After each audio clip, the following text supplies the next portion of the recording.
ദൃശ്യം 3യുടെ ആദ്യ ദിനത്തെ final collection റിപ്പോർട്ടാണ് ഈ വീഡിയോയിലൂടെ പറയുന്നത്. പ്രീസെയിലൂടെ കേരള തിയേറ്റേഴ്സിൽ നിന്ന് ദൃശ്യം 3 നേടിയത് 8,20,00,000 രൂപയാണ്. 2387ഓളം ഷോസ് ട്രാക്ക് ചെയ്തപ്പോഴാണ് ഈ ഒരു എമൗണ്ട് വന്നത്.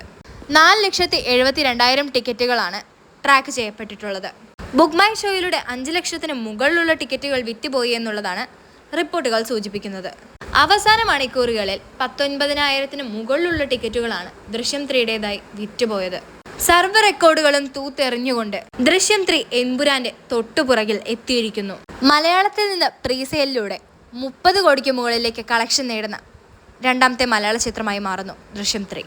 എറണാകുളത്ത് നിന്ന് മാത്രമായിട്ട് 1,70,00,000-ന് മുകളിലാണ് ചിത്രം പ്രീസെയിലായിട്ട് നേടിയിരിക്കുന്നത്. തിരുവനന്തപുരത്ത് നിന്ന് 1,20,00,000 രൂപയും തൃശ്ശൂരിൽ നിന്ന് 99 ലക്ഷം രൂപയുമാണ് നേടിയിരിക്കുന്നത്.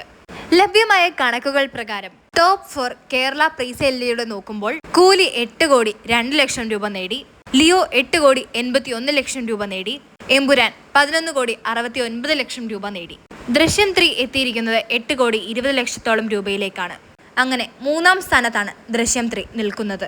ആദ്യ ദിവസത്തെ പ്രീസെയിൽ കളക്ഷൻ 32 കോടി കടന്നിരിക്കുന്നു. വേൾഡ് വൈഡ് ആയിട്ടുള്ള കളക്ഷനാണ് ഇത്. 10 ലക്ഷത്തിന് മുകളിലുള്ള ആളുകൾ വേൾഡ് വൈഡ് ആയിട്ട് ഇതിനുള്ള ടിക്കറ്റ് ബുക്ക് ചെയ്തിരിക്കുന്നു. ആദ്യ വാരത്തിൽ ഈ ഒരു സിനിമയുടെ കളക്ഷനായി വന്നിരിക്കുന്നത് 48 കോടിയോളമാണ്. റെസ്റ്റ് ഓഫ് ഇന്ത്യയിൽ നിന്ന് സിനിമയ്ക്ക് 4 കോടിക്ക് മുകളിൽ കളക്ഷൻ വന്നിരിക്കുന്നു. ആദ്യ ദിനം തന്നെ ഈ ഒരു സിനിമ 15 കോടിക്ക് മുകളിലേക്ക് പോകുമെന്നാണ് നമ്മളെല്ലാം എക്സ്പെക്റ്റ് ചെയ്യുന്നത്.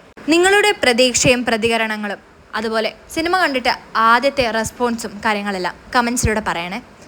കൂടെ ലൈക്കും ഷെയറും സബ്സ്ക്രൈബും ചെയ്ത് സപ്പോർട്ട് ചെയ്യാൻ മറക്കല്ലേ. ദൃശ്യം 3യുടെ വേറെ വീഡിയോസുമായി വീണ്ടും വരാം.